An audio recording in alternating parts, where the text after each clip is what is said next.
Some people love it, many people don't like it at all, but we have to deal with it. We are referring to daylight saving time. We spring forward this weekend, which means making a big adjustment, but it also means we might experience a few side effects. Mid-Michigan Now's Deshaun Johnson speaks with an expert about how the switch to daylight saving time can affect our health. Stella, we would turn our clocks forward and lose an hour of sleep on Sunday. And while that single hour may not seem like much, health experts warn that daylight saving time can come with some negative effects.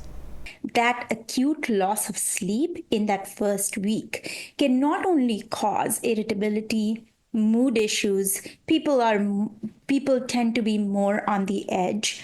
Dr. Deepa Burman is co-director of the Pediatric Sleep Evaluation Center at UPMC Children's Hospital of Pittsburgh. She says the first week following the switch to daylight saving time can be hard for everyone, causing increased irritability in some due to lack of sleep, while others can face negative health impacts. There are studies that show that chances of heart attack go up by 6%. There is an increased risk of stroke by around 8%. Dr. Burman also says these health effects can be even worse for children in their preteen and adolescent years who have a higher tendency of going to bed at a later time while still having to wake up early for school, impacting their learning, concentration, and their moods. We have seen that in the times just following the time change, children can often have, or adolescents can often have an uptick in depression, anxiety, and other mood issues. Some people don't mind the time shift, especially with the promise of good weather behind the change. So I guess I really don't look at it as losing an hour because I look at it as more so we get in summer. So.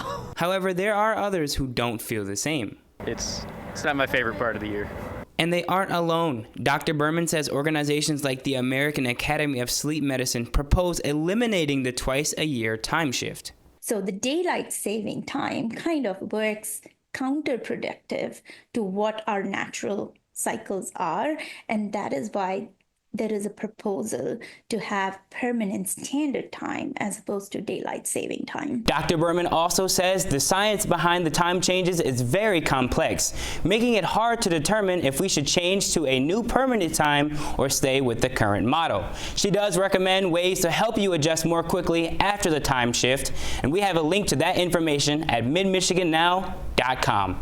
In the studio, Deshaun Johnson, Mid-Michigan Now.